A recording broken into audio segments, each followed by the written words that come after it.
Hello everyone and welcome back to the Cyclocross Social podcast. Today we have another special midweek episode, an interview with Jules van Kempen. It was recorded roughly a month ago, but unfortunately something went wrong with the audio recording in the first minute of the podcast. The introduction of himself fell short, so I will take over those duties. Jules is currently 22 years old. He is a first-year elite this season. He races for the Cervelo Orange Living team, and he lives in North Carolina. I thank Jules for being here. He, of course, just as Isam always said thank you for having me. And with that, we can go back to the actual podcast. We'll start with some further dilemmas, so let's get right in with a difficult one. Colorado or North Carolina? Lived in both, currently living in North Carolina, so gonna have to go with North Carolina for now. It's 80 and sunny here and 30 and snowing there, so. Yeah, it seems like a fair choice. Another dilemma regarding the places you have connections to, US or Netherlands? Ooh. I think it's leading more and more Netherlands nowadays. And what would you say is your favorite Dutch sweet? I'd probably have to go with a Cano, sort of like an almond cookie bar type thing for those who don't know. Then let's move to more cyclocross related questions. Challenge or Dugas tires? Ooh, I challenge. Waterloo or Rochester? Probably Waterloo. And is that your favorite course on the US scene? Would that be a different one? And how does that compare to your favorite European course? Yeah, I think Waterloo is probably my favorite. It's probably got the most, most kind of technical stuff, at least if it's wet. I mean, it doesn't compare to a lot of the European courses. I'd say Holst is probably my favorite course in Europe, and that's probably 10 times better than Waterloo. Coaching at Montana Cross Camp or Vermont Cross Camp? I've never done Vermont. I've only done Montana, so I feel like I should get out and do Vermont one time. Well, that's it in terms of these questions. We'll save the final one for the end of the episode, and you can already start thinking about which song resembles cyclocross for you. Let's dive straight into this cyclocross season. How would you say that's been going for you? It's been okay. I've had my ups and downs, working through a couple of issues, especially with the heat.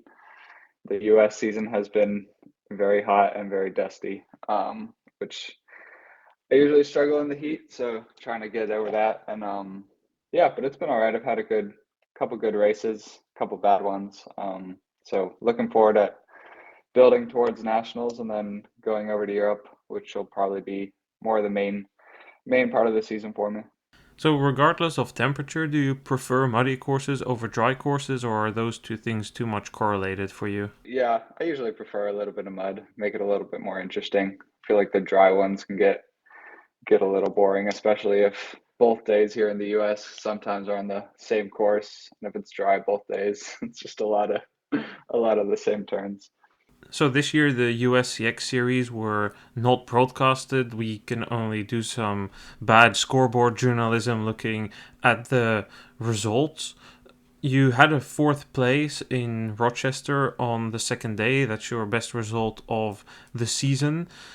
Could you tell us a bit more about that weekend? Day one, I felt really good coming into Rochester. I really like that course. It's probably my second favorite in the US, but first day had a good start, and then in the first turn was taken out in a crash, and was sliding back towards the back, kind of caught my way up to 15th or something. I don't remember.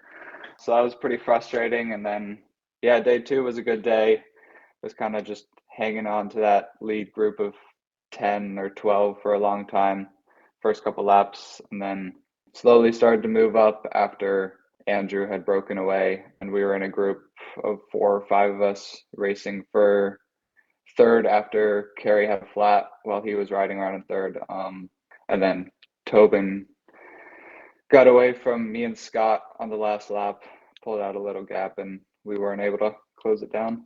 But yeah, it was a good day. So that was Rochester this year, fourth place on the second day as a first-year elite. Is it much of a step from the elite to the U23 category? Because it appears to have become much smaller, especially in the European scene, since a lot of series stopped organizing standalone U23 races. Not really, because since I was a U23, I've been racing in the elite field the whole time in the US, except for nationals. The only other thing that's different is there's no like separate U23 podium, but otherwise it's pretty much the same, yeah. And yeah, in Europe, it wasn't until my last year U23 that I raced a U23 World Cup. So Yeah, because you mentioned, and I think that's a good bridge to start talking about your COVID adventures in Europe. You mentioned that you only raced your first high profile U23 races as a final year U23. That will have been last year. You were a junior in 2018 2019. That was the first time you came over to Europe. How was that? it was good. I was kind of unexpectedly selected by USAC, I guess, for the November. We did a November block for Koksijde and Tabor, and those were good. I mean, super hard. Like just kind of throwing in and see what it's like. But they were fun. It was a fun trip, and then I decided to go back with my coach over Christmas to try and get a little bit more experience. But yeah, they were super tough, but I loved the racing over there and made good progress towards the end of that season. So yeah. Then the next time you came back was in 2020 2021. That was the COVID season, which started super late in Europe. It was super condensed. It had only 5 World Cups, and we saw you race, for instance, the Elite World Cups in Hulst and Namur. How was it possible that you were one of few Americans that could come over? Yeah, it was tough for a lot of Americans to get into Europe because there was a lot of closed borders for COVID and stuff. But my parents are from the Netherlands, so I have a Dutch passport. So I didn't even have to go through any of the paperwork or regulations. I just booked a flight, hopped on, and came into the country with my Dutch passport, which also allowed me to stay for as long as I want, which was super helpful. And yeah, I know a lot of the other there's a couple other Americans that were able to get over, but they had a lot of struggle with like proving why they were there and what they were there to do. So for me, it was easy. I hadn't raced in my last year junior much because I had mono, so that kind of ended my season. So I was really hungry to at least get a season and not lose 2 seasons in a row. Figured that out myself and just kind of sent it into the deep end for sure. Because indeed, there was no American season at all. All the races there were cancelled. In Europe, that was really the only place, and really the Netherlands and Belgium as a core of that region where racing was taking place. And if I recall correctly, you were staying with your uncle, right? Yeah, so my uncle lives like 30 minutes outside of Brussels, and they took me into their guest room for 6 or 7 weeks, and yeah, we had a good time. And then here you are as a first year U23. It's mid December. You haven't done a single race this season yet. And all of a sudden, you find yourself at the start line with 0 points for the World Cup in Namur. How is that? It was a shock. That yeah, I think that was the first time I did Namur. So even pre-riding was a little bit of a shock, and then I was like, oh shoot, I have to race this in 2 hours. And yeah, that first start hill starting at the back is like, oof, this is gonna be a rough day. I don't remember how many laps I did. I certainly didn't finish them all. I got pulled after maybe four or something. I don't know. Every time I'd look back and I'd see Pidcock coming and closing the gap down, and I was like, okay, my time's over. But yeah, a lot of those first couple races there were just focusing on just like small things, just riding well technically and those sorts of things because I knew I wasn't gonna get any type of result being a first year elite or first year U23. Of course, you'd already been to Europe before, as we just discussed. You raced, for instance, Koksijde, which is also quite different from American courses. What would you say is the biggest difference, like the biggest shock? Of course, Namur is the extreme course. It's probably the toughest combination of physical and technical capabilities necessary all season. But more generally, what would you say is the bigger difference or the biggest difference between American style racing and European style racing, course, competitors, just the full picture? I think the main thing is probably the technical. All the courses in Europe are just more technical. They're usually wet, while in the US it's usually dry. So that leads to more running, more technical. And so I think that like the US usually lends itself to a lot of group racing. And it kind of once a front group establishes, there's not much people that either bridge up to the front group. But I feel like in Europe it's a lot more back and forth. This person's leading, this person's 10 seconds back, but then they're leading. Because I think that's kind of technical courses will do that. People will make mistakes. People have good sections, bad sections. But in the US, it's a little bit more we race in this group, someone attacks, they get away, they don't get away, that sort of thing. I have found over the past few seasons, as listeners will know, that I've been working with plenty of American riders last year with a lot of the juniors, that the two things that are most challenging are sand, because American races, they either don't have a lot of sand, or the sand pit is kind of like at the European Championships. The sand is not it's not fine enough that there's ruts, like there's a big rut, big path which is easy to go through, whereas if you race in Koksijde, for instance, or even just the sandpit in Dublin or in Merckxplas, they are really tough to get through. Then secondly, the extreme vertical, the American courses, they don't have many long steep climbs or drop-offs, and that is of course very apparent in a course like Namur. That is something you're not really exposed to. But then, like this weekend, when I was watching the Pan American Championships, another thing that's really resonating with me more is just the difference in types of corners. Because you can see American courses have a lot of corners, but is it a fair conclusion to say that these corners are a lot different? They're more swooping, they're faster, whereas in Europe it's a lot of super sharp 90-degree corners. They love 180-degree corners for the TV banking, which even when it's dry makes it a lot harder to stay in such a group as you just described. I'd agree with that. The US has a lot of corners, but they are sweeping.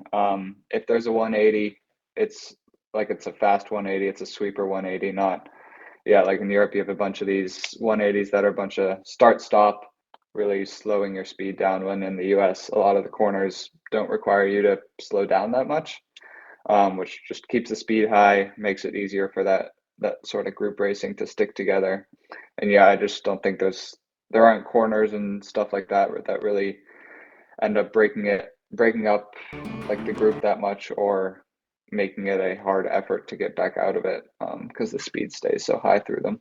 I think that is really a big difference, because we do tend to see a bit more group racing, as you said, and that also fits into more the idea that the American courses are a bit more old school cyclocross courses. If you look at the European courses in the 1990s and early 2000s, most of them, well, not necessarily most of them, but a fair bit of them would be like your race in Roanoke or your race in Rochester. Whereas now, since every race is televised, the nature of the courses has changed. They try to put them more compact because it's also less money to fence it off. Whereas in the US, courses are quite stretched, and that plays a difference. So after that race in Namur, you went to Dendermonde, and you just said most races were fast in the US. This was at Dendermonde edition where Van Aert won by 3 minutes, which was nearly cancelled by the storm. That must have then also been like, whoa, where am I? Why am I doing this? Yeah, a little bit. I remember sitting in my car, or yeah, and like waiting, and people were starting to rumble, or like rumors were starting to come that the race might be canceled. And then we pre-rode, and people were telling us like, oh, the course is going to be completely different. And I was like, okay, whatever. But yeah, I think that's still the heaviest race I've done to this day. Just like, I think so much of that course was running. There's a little part of me that was kind of hoping it'd be canceled beforehand, just because the weather was so bad, so cold, so wet. But it was a good, it was a fine race. It was hard. Just, I mean, so much. I like that was the race people were getting stuck in, like Katie Compton and stuff. So our race was a little better because they took out a couple of those sections, but still it was hard to get your feet out of the mud sometimes. But yeah, I also that race because the laps were so long, Wout actually ran by me while I was still on course because I hadn't reached the 80% area yet. That was a tough one. Getting some fame on the TV there, but do you then actually enjoy such a race, or is it quite a lot of misery actually? It was pretty enjoyable for the first couple laps. Like it was just a bunch of suffering, just trying to get it going in a straight line. It wasn't fun in the sense like, oh, this course is flowy and fun to ride. It was just kind of, I don't know, it's like a different kind of fun when you're just suffering in the mud and it's a terrible day. I don't know. Some people like that, which I guess I do. But yeah.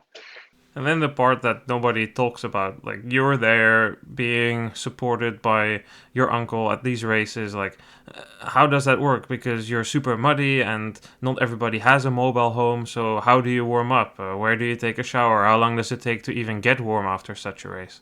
I just rented my own van, and then hired the Cyclocross custom guys, and they had a trainer for me that I could set up outside of my van. I remember we didn't have a tent for that race, and it was raining, so I was warming up in the rain, which wasn't ideal, but had my rain jacket on, had my rain pants on, so it worked. But then yeah, after the race it was super cold.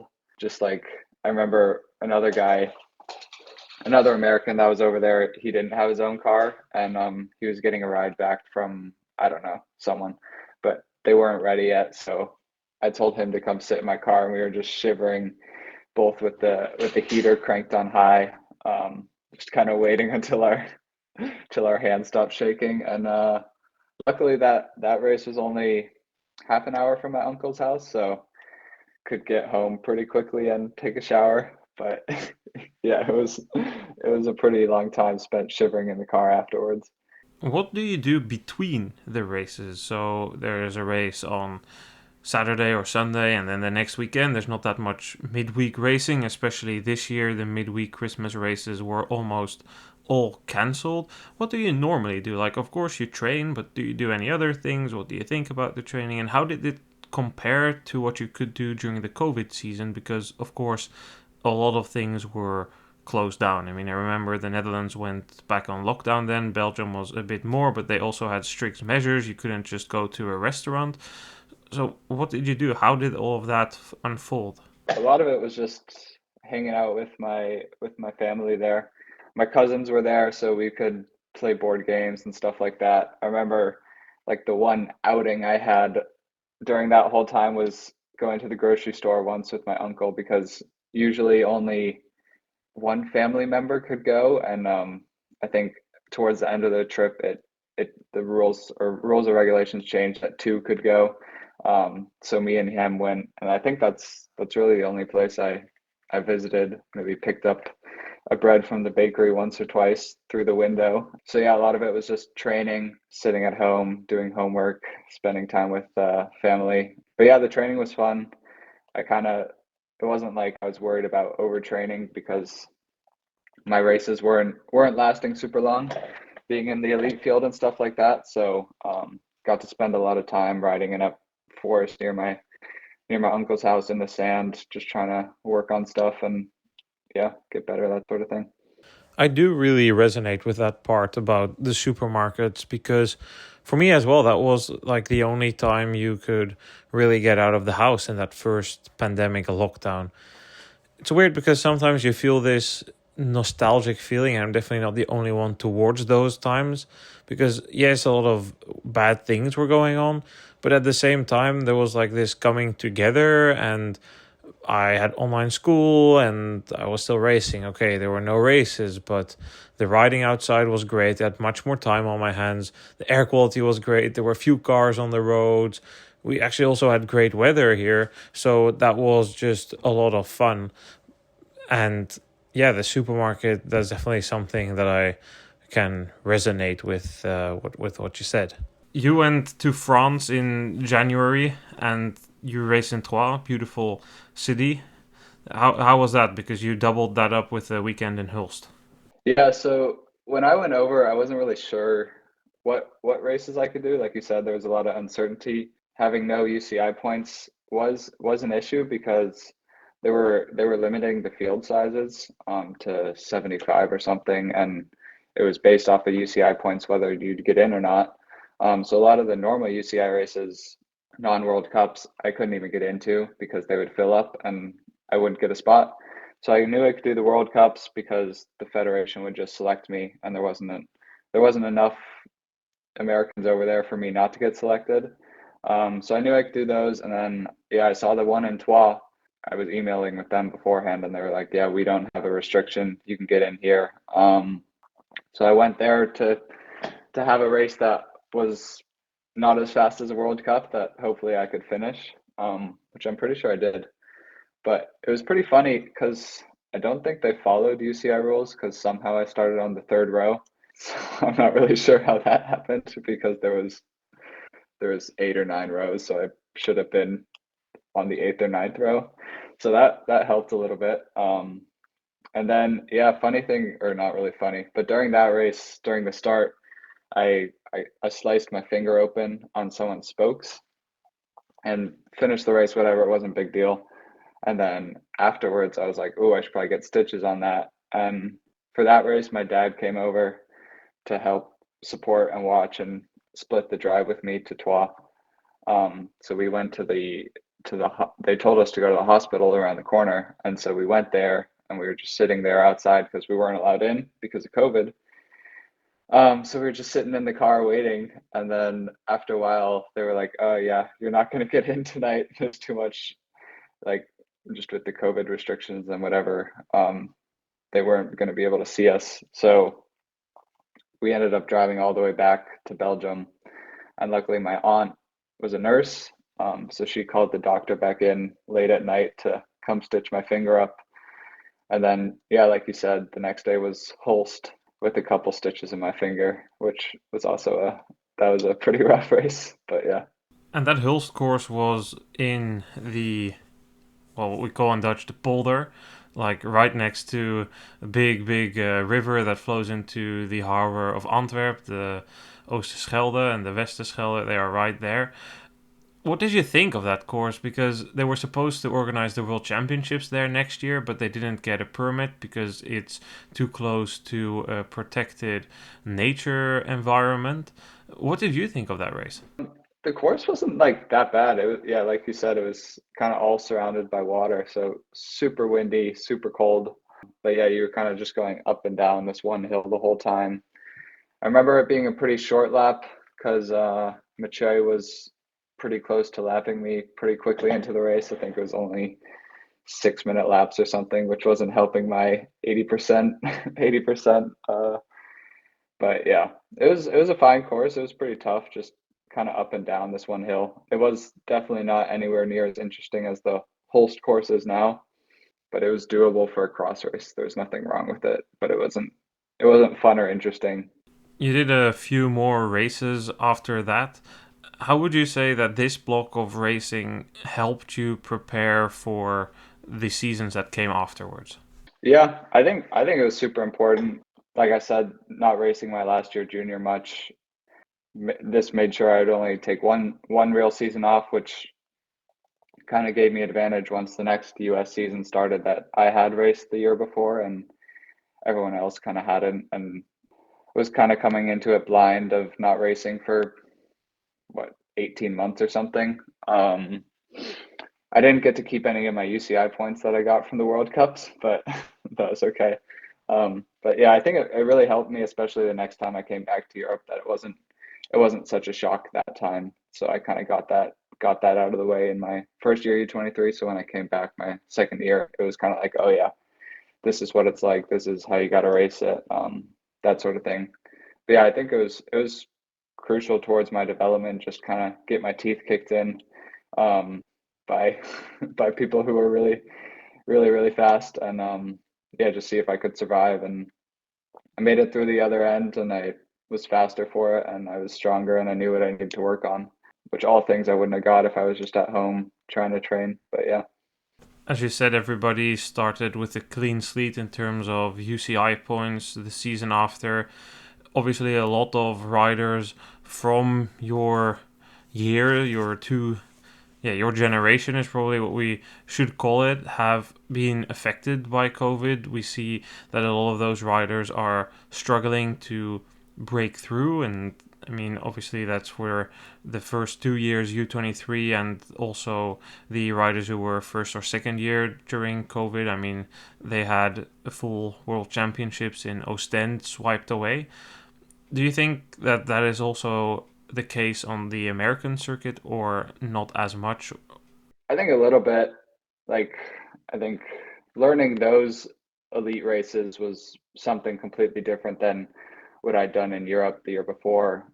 Much more of like trying to make a lead group, trying to hang on to a group, that sort of thing. And really fighting for that season was really trying to fight for a top 15 or a top 10 to get that one UCI point, because otherwise you were in the random draw and starting 85th some races, and it was like, yeah, I probably don't even have a shot to get to the front in this race. So yeah, that season was kind of crucial to get that, and probably half the season to get a UCI point and kind of learn how those races stop and start, and just trying to figure them out. So yeah, I think that kind of delays the American race progression by a year. It was a struggle. I know some people that didn't have their last year junior and stuff. That also kind of sucks for them. Then, to finalize the podcast, we have met each other twice in the US, both times at Montana Cross Camp past summers. You also coach in North Carolina. Is this something you enjoy, trying to share your expertise with younger riders? Yeah, so I help coach the team I was on when I was a junior. So moving back here, me and Lauren Zerner, my old coach reached out and she was like, we don't have anyone to run our practices. Are you guys interested? And we agreed to it. And yeah, I'd coached the Montana Cross Camp, but there Jeff kind of organizes it for us and tells us the drills, and we just coach them. And here a lot of it's coming up with our own drills, that sort of things. And I do really enjoy it. I'm slowly figuring out better ways to explain things and how to put them so that the kids really grasp them. But it's cool to see the kids progress throughout the season, and like when you tell them and they try it and it works and they get happy because they're faster or they're better at something. It's pretty rewarding to see you can help some of the kids get faster, and see or hear them after the race weekend come on Wednesday and they're super stoked about their race, that it went well and they got on the podium or they won. And yeah, it's pretty awesome to see. And it's also inspiring. It's like, oh yeah, it's sometimes racing cross at the highest level, it's like you can get hard on yourself. You have a bad race, like it just puts you down, and then you hear the kids and they're just always stoked, always happy. And it's like, oh yeah, that's what cross is. It's happy, it's fun. We're out there to have a good time, we're out there to race fast, but it's also supposed to be fun. And so that's always a good reminder of just like getting back to the roots of it, being a junior, having fun, playing games on bikes, that sort of thing. It is really cool to see young, aspiring athletes take things you teach them to improve themselves and be super happy. I mean, obviously, we've both been there as a junior, that you're living your dream to try and become pro cyclist, pro road rider, pro cyclocross rider, whatever. And that is such a large part of your life at that point, large part of your childhood as well. So it's really great to see that you and Lauren are taking that up there as well, because I'm sure they will learn many things. To circle back to the start of the podcast, I gave you some time to think about it. What song for you resembles cyclocross? So it's probably not a song that anyone else thinks that it resembles cyclocross for them, because it's not like a song they play at any cross races, which I was thinking about those. I was considering some of them, just like the classics from European races. But I usually always listen to the same song right before going to the start, which is Mad City by Kendrick Lamar. And so I guess that's kind of whenever I hear that song, I think of cross and I think of warming up and a race starting. So I think I'll probably have to go with that one. We will add it to our playlist, which is slowly starting to be filled. For the listeners interested in what's in there, they can find it in the show notes of this podcast. And with that, Jules, thank you so much. Yeah, thanks for having me. It was great. That will wrap up this episode of the Cyclocross Social podcast. Thanks so much for listening. Make sure to leave a comment or a follow if you enjoyed it. And we will be back this weekend covering the World Cup in Cabras. See you guys then. Goodbye.